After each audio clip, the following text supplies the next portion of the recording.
Kita teruskan lagi kuliah kita.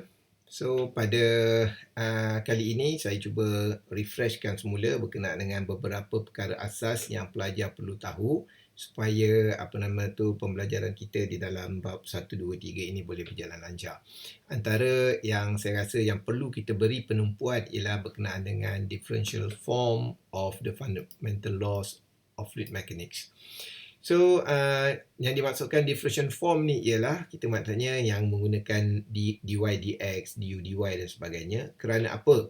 Di dalam fluid mechanics, kita kata ada equation yang paling penting yang kita namakan sebagai Navier-Stokes equation.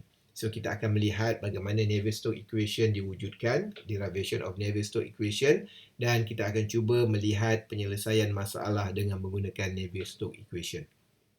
Okey, sebelum itu, kita kata secara ringkas saya ingin memperkenalkan dua jenis koordinat yang akan kita gunakan. So, koordinat ni saya rasa pelajar telah biasa gunakan, iaitu Cartesian coordinate dan juga polar coordinate. So, jadi saya tidak perlu untuk menceritakan perkara ini. Saya rasa pelajar faham dengan jelas. Cartesian coordinate lebih kepada kedudukan X, Y dan Z. So, sekiranya kita ada tiga paksi, so paksi Z adalah paksi ketiga. Okay. So dia ditunjukkan dengan koordinat 2, 3, membawa maksud 2 unit pada paksi X dan 3 unit pada paksi Y. So yang ini saya rasa tidak ada apa-apa yang perlu diterangkan lebih lanjut. Okay.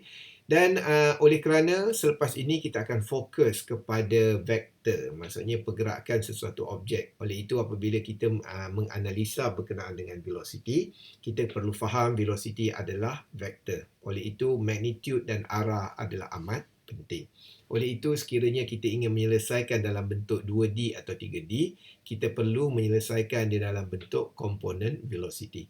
So sekiranya ada satu objek bergerak daripada satu point ke satu point seperti ini, kita boleh mengatakan bahawa velocity komponen pada paksi X ditandakan sebagai U dan velocity komponen pada paksi V kita tandakan sebagai pada paksi Y kita tandakan sebagai V. Dan sekiranya kita ada velocity pada paksi Z, so kita tandakan sebagai W. Okey.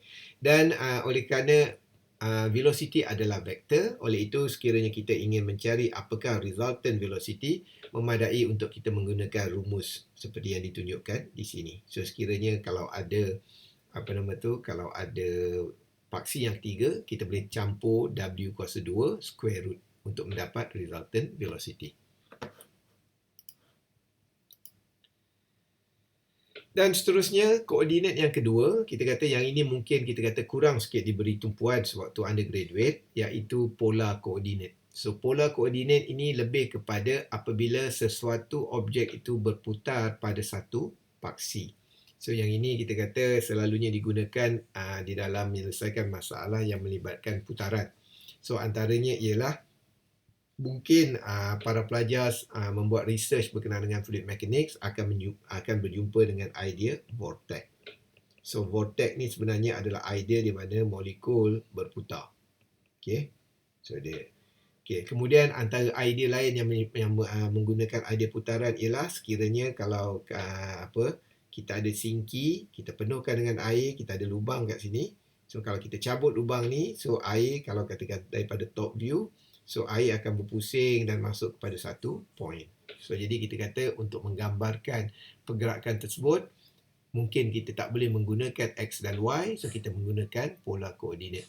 Dan di dalam kajian yang lebih besar, mungkin kajian seperti tornado dan sebagainya akan menggunakan idea polar coordinate. Okay, so kemudian polar coordinate, cara penulisan dia, saya rasa pelajar faham, ia menggunakan cara penulisan R dan theta. So kemudian kita kata R ini membawa maksud adalah had laju pada arah jari dan theta ialah had laju tangent pada titik yang sama. So sekiranya ada paksi ketiga, kita namakan dia sebagai paksi Z, iaitu paksi yang normal kepada titik tengah. Maknanya secara 3D seperti ini. So ini adalah paksi Z. Okay, so ini adalah paksi R pada arah jari dan tangent di sini adalah paksi θ. theta. Okey. Dan sama juga untuk mencari resultant velocity, kita boleh menggunakan rumus ini.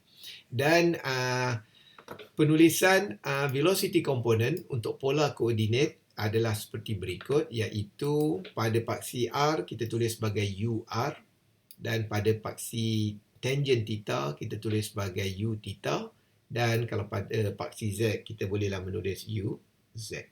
Ada setengah buku dia tidak menggunakan U, dia menggunakan V. So maknanya saya harap di situ pelajar boleh fahamlah, kita menggunakan VR, kita menggunakan V theta, kita menggunakan V Z.